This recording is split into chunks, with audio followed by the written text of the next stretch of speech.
Hello, আসসালামু আলাইকুম guys. আমি শাহিন আপনাদের সাথে নিয়ে এসেছি একটা নতুন ব্লগ।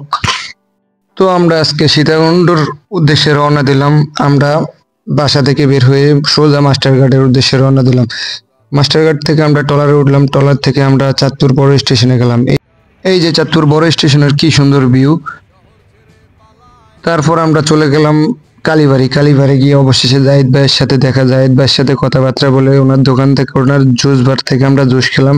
পর আমাদের ভালোবাসার মানুষ আপন ভাইয়ের সাথে দেখা, আপন ভাইয়ের সাথে কতক্ষণ কথাবার্তা বলে কয়েকটা ফিক নিলাম। ফিক নিয়ে তারপর আমরা চলে গেলাম আমাদের এক ফ্রেন্ডের বাসায়। ফ্রেন্ডের বাসায় গিয়ে আমরা অনেকক্ষণ দুষ্টামি ফাজলামি করে তারপর আমরা চলে গেলাম আবার বাস স্ট্যান্ড। বাস স্ট্যান্ড গিয়ে আমাদের বাস ছাড়বে 12:30। বাসে উঠলাম, উঠে আমরা কিছু নাস্তা পানি নিয়ে আমরা চলে গেলাম বাসে। বাসে যাওয়ার পর মোটামুটি 12:30 বাজে বাস ছাড়লো। বাস ছাড়ার পর আমরা সকাল 6টা বাজে গিয়ে উঠলাম সোজা সীতাকুণ্ড। ওখান থেকে আমরা গেলাম পাহাড়ে, চন্দ্রনাথ পাহাড়। চন্দ্রনাথ পাহাড় থেকে আমরা যাওয়ার সময় মোটামুটি 1-1.5 ঘন্টা লাগছে। 1.5 ঘন্টা, 1 ঘন্টা 40 মিনিট মনে হয়। 30-40 মিনিট আমরা পাহাড়ে উঠছি। আসলে পাহাড়ে উঠে একটু কষ্ট হইলো, উপরে উঠে মনটা অনেক শান্তি হয়ে গেছে। কারণ উপরে অনেক সৌন্দর্য দেখা যায়, চারিদিকে অনেক অপরূপ সৌন্দর্য। পাহাড়েরও একটা সৌন্দর্য আছে, আসলে না বললেই নয়, সৌন্দর্যে ভরপুর এখানে। আমরা গিয়ে প্রথমে একটু কষ্ট হইলেও পরে মজা পাইছি। তারপর আমরা এই যে আস্তে আস্তে আস্তে আস্তে সব ঘুরে দেখলাম, চন্দ্রনাথ পাহাড়, শিব মন্দির, তারপরে সবকিছুই দেখলাম। আরো অনেক কিছু, ওখানকার মানুষগুলো আসলে অনেক সুন্দর, জায়গাগুলো আসলে অনেক সুন্দর। তো মোটামুটি আমরা সবকিছুই ঘুরে দেখলাম। আরো দেখতেছি উপরে যত উঠি অতই উপরে, যত উঠি অতই দেখি উপরে। আমরা এই পাহাড় থেকে ওই পাহাড়ে গেলাম, ওই পাহাড় থেকে ওই পাহাড়ে গেলাম, এক একটা থেকে এক একটা গেলাম, এক একটা থেকে এক একটা গেলাম। তো কিছু মানুষে বলতে আছে মোটামুটি পাহাড় নাকি 1000 থেকে 1300-1400 ফিট উপরে হবে। তো আমরা ভাবতেছি আমরা কিভাবে উঠবো, কিভাবে উঠবো, কিভাবে উঠবো। হাতে আবার লাঠি কিনে নিলাম, লাঠিও আছে, দেখি কারোর কি বাড়ি বুড়ি দেওয়া যায় নাকি। তো তারপরে লাঠি নিয়ে যে বুড়া মানুষের নেন ভর দিয়ে ভর দিয়ে ভর দিয়ে ভর দিয়ে আস্তে আস্তে আস্তে আস্তে উপরে উঠলাম। উঠতে উঠতে উঠতে উঠতে উঠার টাইমে পা অনেক ব্যথা হয়ে গিয়েছিল। তারপরে আমরা বললাম যে না, এটা শেষ কোথায়, এটা আমরা দেখেই ছাড়বো, এটা শেষ কিন্তু আজকে করেই ছাড়বো। তারপর আমার লগে যারা ছিল ওরা বলতেছে চলো আমরা এটা শেষ করেই ছাড়বো। আস্তে আস্তে আস্তে আস্তে উপরে গেলাম। পরে বলে আমার কটা ভিডিও নাও।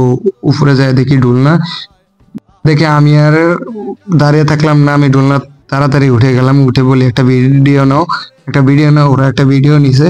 আরে ভাই কি শান্তি ওখানে, ভিডিওটা আসলে সুন্দর হয়েছে। ওদিকে পাহাড়ের ভিউ, ওদিকে মেঘ, ওদিকে তবে উপর থেকে দেখা যায় মেঘ নিচে, আর আমরা নিচে যখন ছিলাম দেখা গেছে মেঘ উপরে।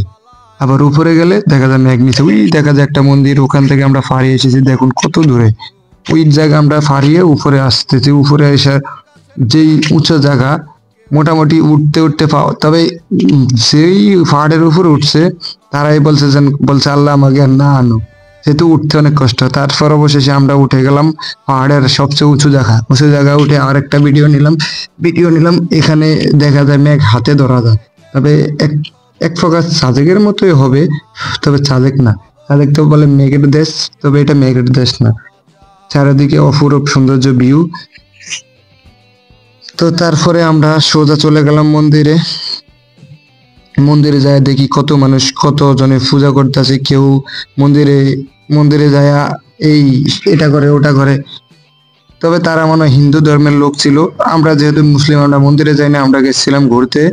আমরা সবাই মিলে ঘুরতে গেছিলাম, ওনারা গেছে মন্দিরে। মন্দিরে গিয়ে এই মন্দিরে ঢুকে কেউ পুজো করে, কেউ এটা করে, কেউ ওটা করে। তারপর আমরা সামনে থেকে চলে যাই আমরা পিছন দিকে। পিছন দিকে যেয়ে দেখি করে মানুষ কি সুন্দর পিকনিক আছে, চারিদিকে মানুষ আর মানুষ। এটা হচ্ছে পাহাড়ের শেষ সীমানা, মানে পাহাড়ের সবচেয়ে উঁচু জায়গা। মোটামুটি 1 থেকে 1500 ফিট উপরে হবে। তারপর আমরা আবার চলে আসতেছি, আস্তে আস্তে নিচে নামতে নামতে দেখি পাহাড়ের উপর একটা দোলনা। আমি আবার দোলনা উঠে বলে আমাকে একটু ভিডিও করে দাও, একটা দোলনা একটু ভিডিও করে নিলাম। তারপর আমরা আর কি দোলনা ভিডিও করার পর সবাই মিলে মজা করে দুষ্টামি করে আস্তে আস্তে আস্তে আস্তে আস্তে আস্তে আস্তে আস্তে সামনে এগাই। এদিকে পাহাড় থেকে নামতেছি, আবার এদিকে দেখি বাড়ি ঘর, আবার দেখি দোকানপাট। তো সবাই মিলে লাঠি সোটা নিয়েই নামতেছি। মোটামুটি উঠতে যেহেতু যে একটু ভালো লাগে না, আমার সময় আরো বেশি কষ্ট, আমার সময় একটু বেশি কষ্ট হয়, যেহেতু উঁচা জায়গা থেকে নামতে হলে একটু কষ্ট হবেই। তারপর আমরা আস্তে আস্তে সবাই মিলে কথা বলি আর হাঁটতেছি, সবাই মিলে কথা বলে হাঁটতেছি। আসলে জায়গাগুলো অনেক সুন্দর, তো এই কারণে সবাই সবার কাছেই ভালো লাগছে, বাট আমার কাছেও ভালো লাগছে একটু বেশি, যেহেতু এই জায়গা ফার্স্ট টাইম গিয়েছি আর কখনো যাওয়া পরে নাই, এই কারণে। তারপর মনে আরেকটা আনন্দ, আমরা যাব আর আবার যাব ঝর্ণায়। ঝর্ণা গেলে না জানি ওখানে কত মজা হবে, এখানে এত মজা, ওখানে কত ভালো না লাগবে। আর মানুষ, মানুষে ভরপুর, সবাই কেউ এটা বলে কেউ ওটা বলে, সবাই মিলে গেলাম। যাওয়ার পর তবে খিদায় আমরা সকাল ধরে এখনো কিছু খাই না, খিদায় পেটটা জ্বলে যাইতেছে।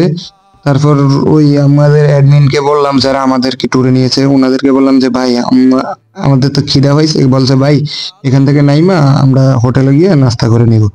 তো বললাম এখন আর করার কি, আমরা হালকা পাতলা কিছু খাইতে চেয়েছিলাম, যাই দেখি সবকিছুর দামই বেশি।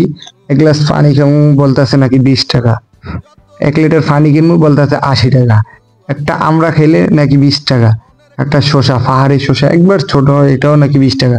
তো মোটামুটি আমরা লেবু জুস খেয়েছিলাম 1 গ্লাস সারাদিনে। এই সকাল 10টা পর্যন্ত আমরা না খেয়ে 1 গ্লাস লেবু জুস খেয়ে আমরা সারাদিন কাটিয়েছিলাম। তো আমরা সবাই মিলেই, সবাই কেউ এটা খায় কেউ এটা খায়, কেউ আবার না খায় বলে হাঁটতে পারবে না, নাকি হাঁটতে পারবে না হাঁটতে পারবে না। আবার দেখি কেউ খায়, আবার কেউ অর্ধেক উঠে, পাহাড়ে অর্ধেক উঠে, উঠার পরে আবার নাইমা যায়, বলে ভাই আর পারতাছি না। অবশেষে চলে এলাম মিরসরাই খিয়াছড়ি ঝর্ণার উদ্দেশ্যে। খিয়াছড়ি ঝর্ণা তো আসতে ভাই অনেক জায়গায় হাঁটা লাগে, আমরা বাস থেকে নেমে সিএনজি দিয়ে মোটামুটি 20 টাকার ভাড়া চলে এলাম এখানে। এখান থেকে আসে আবার মোটামুটি কয়েক কিলো হাঁটলাম, হাঁটার পরে এই চিপা চাপা দিয়ে যাওয়ার পর মানুষের বাড়ির উপরে দিয়া এই জঙ্গলে ফঙ্গলে হাঁটার পর আমরা ঝর্ণার কাছে চলে এলাম। ঝর্ণা 3-4টা আমরা দেখছি, মোটামুটি একটার পর আরেকটা, আরেকটার পর আরেকটা, তবে এটা একটু মেন, এই জায়গা পর্যন্ত সবাই যেতে পারে। তারপর গেলে নাকি একটু রিস্ক হয়ে যায়। তো এখানে অনেক মানুষ, আমি একটু ঝাঁপ দিলাম, যেহেতু এখানে সবাই আইছে, এখানে মোটামুটি একটু ভালো লাগে। তা আসার পরে আমি একটু পানিতে নেমে ডুবাডুবি করলাম, সবাই নামছে, সবার সাথে একটু হয়ে আনন্দ করলাম, আনন্দ ফুর্তি করলাম। ওই দেখা যায় 2জন আপু, আপুরা সাধারণ না, কিন্তু পানির দাইমা পরে ডুবে যাওয়া ধরেছে। তারপর আমরা ঝর্ণা থেকে উঠে গেলাম উপরের ঝর্ণায়, তবে উঠতে একটু রিক্স, রশি বাড়িয়ে বাড়িয়ে উঠতে হয়, রশি ধরে ধরে উঠতে হয়, উঠতে একটু রিক্স, তবে নামটা আরো বেশি রিক্স। তা আমার সাথে শাকিল ছিল, শাকিল বলতেছে আমি আর উঠবো না। তারপর বলি আয় আমরা এটারও শেষ কোথায় আমরা দেখি। তারপর আমরা যাওয়ার পর, উপরে যাওয়ার পর দেখি একটা ঝর্ণা, এখানে আমরা যেতে পারি না, তবে এখানে আমাদের কাছে মনে হয়েছে বেশি রিস্ক, এই কারণে আমরা যাই না। এখানে অনেক লোক গেছে, এখানে নাকি আবার রেসও দেখায়, রশি দিয়ে উপর থেকে নিচে নামায়, তো অনেক মানুষই আছে। আমরা গেলাম গেলাম ওখানে গিয়ে দেখি মোটামুটি মানুষের সেলফি নেয়, হে ওই হ্যাঁ ছবি তোলে, ওই ছবি তোলে, আবার কেউ নাচ করতেছে, ড্যান্স করতেছে। ওই ঝর্ণা পর্যন্ত আমরা যাই না, তবে ওটার পরও নাকি আরেকটা ঝর্ণা আছে। আসলে এখানকার সৌন্দর্য আসলে আরো বেশি সুন্দর। পাহাড়ে গেছিলাম, ওখানে অনেক সুন্দর, এখানে আরো বেশি সুন্দর, যেহেতু এখানে ঝর্ণা। এটা হলো খিয়াছড়ি ঝর্ণা, মিরসরাই অবস্থিত। তা আসলে আমরা এখানে গিয়ে অনেক আনন্দ পাইছি, আনন্দ ফুর্তি করছি, সবাই মিলে মজা করছি। সবাই মিলে মজা করে আমরা মোটামুটি 11টা 12টা বাজে আমরা এখানে যাওয়ার পর আমরা এখান থেকে 3টা কতই জানি বের হয়েছি। 3টা কথায় বের হওয়ার পরে আমরা দুপুরে লাঞ্চ করলাম হোটেলে গিয়ে। লাঞ্চ করার পর আমরা 4টা বাজে আবার রওনা দিচ্ছি চাঁদপুরের উদ্দেশ্যে। কিভাবে গেলাম, কার সাথে গেলাম, এটা একটু শুনে রাখেন, তাহলে আপনারাও যেতে পারবেন। আমরা গিয়েছি চাঁদপুর ট্রাভেলস থেকে। তা আমাদের এখানে রুহুল আমিন ভাইয়ের সাথে আমরা গিয়েছিলাম, আমরা ওনাদেরকে 1000 টাকা করে দিয়েছি, ওনারা আমাদেরকে ওখানে ঘোরাতে নিয়েছে। ওখানে নিয়ে সকালে আমাদেরকে ডিম খিচুড়ি খাওয়িয়েছে, আবার দুপুরে লাঞ্চের টাইমে আমাদেরকে ডাল ভাত আলু ভর্তার সাথে মোরগও ছিল, মুরগির মাংস এটাও ছিল। ওনারা আমাদেরকে যথেষ্ট আপ্যায়ন করেছে। থ্যাংক ইউ রুহুল আমিন ভাই, থ্যাংক ইউ চাঁদপুর ট্রাভেলস কে এত সুন্দর একটা ট্যুরে নেওয়ার জন্য। থ্যাংকস আপনাদেরকে, সবাই ভালো থাকবেন, আল্লাহ হাফেজ। আর যারা ভালো ভালো ট্যুরে যেতে চান, ভালো ভালো জায়গা যেতে চান, ঘুরতে যেতে চান, তারা অবশ্যই চাঁদপুর ট্রাভেলসের সাথে যোগাযোগ করুন, তাদের সাথে অংশগ্রহণ করুন। ধন্যবাদ।